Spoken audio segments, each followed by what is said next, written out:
এই মুহূর্তের এক ব্রেকিং নিউজ, আরো 4টি ট্রেন সম্পূর্ণ বাতিল এবং 8টি ট্রেন মাঝপথে বাতিল করেছে উত্তর পূর্ব সীমান্ত রেলের লামডিং ডিভিশন।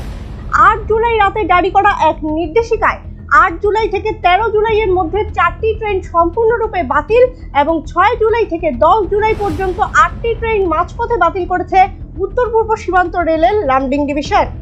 সম্পূর্ণরূপে বাতিল করা ট্রেনগুলো হচ্ছে 8 জুলাই নির্ধারিত 12504 আগরতলা সাবরুম হামসফর এক্সপ্রেস, 11 জুলাই নির্ধারিত 10503 সাবরুম আগরতলা হামসফর এক্সপ্রেস, 8 জুলাই নির্ধারিত 12516 শিলচর কোয়েম্বাটোর এক্সপ্রেস, 13 জুলাই নির্ধারিত 12515 কোয়েম্বাটোর শিলচর এক্সপ্রেস।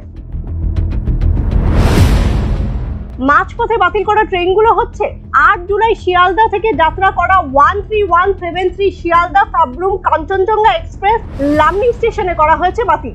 9 জুলাই শিলচর থেকে যাত্রা করা 13176 শিলচর শিয়ালদা কাঞ্চনজঙ্ঘা এক্সপ্রেস লামডিং স্টেশনে করা হয়েছে বাতিল। 6 জুলাই মুম্বাই থেকে যাত্রা করা 12519 লোকমান্য তিলক আগরতলা এক্সপ্রেস কামাখ্যা স্টেশনে করা হয়েছে বাতিল। 10 জুলাই আগরতলা থেকে যাত্রা করা 12520 আগরতলা লোকমান্য তিলক এক্সপ্রেস কামাখ্যা স্টেশনে করা হয়েছে বাতিল। 6 জুলাই কোয়েম্বাটোর থেকে যাত্রা করা 12515 কোয়েম্বাটোর শিলচর এক্সপ্রেস গুয়াহাটি স্টেশনে করা হয়েছে বাতিল।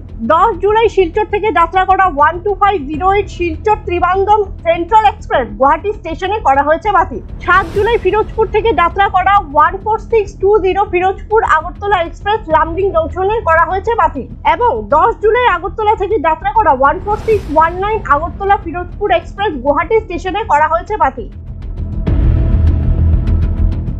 উল্লেখ্য, অবিরাম বর্ষণের ফলে উত্তর পূর্ব সীমান্ত রেলের লামডিং ডিভিশনের অন্তর্গত পাহাড় লাইনের ডিহাকু ও মুপা স্টেশনের মাঝপথে ধসপতনের বিপর্যস্ত হয়ে পড়েছে রেল পরিষেবা।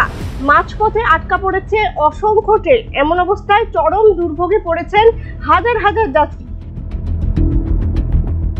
রেল পরিষেবা নিয়ে লেটেস্ট আপডেট পেতে হলে ফলো করুন নর্থ ইস্ট আপডেট। দেখতে থাকুন নর্থ ইস্ট আপডেট, নির্ভীক, নিরপেক্ষ, নিরন্তর।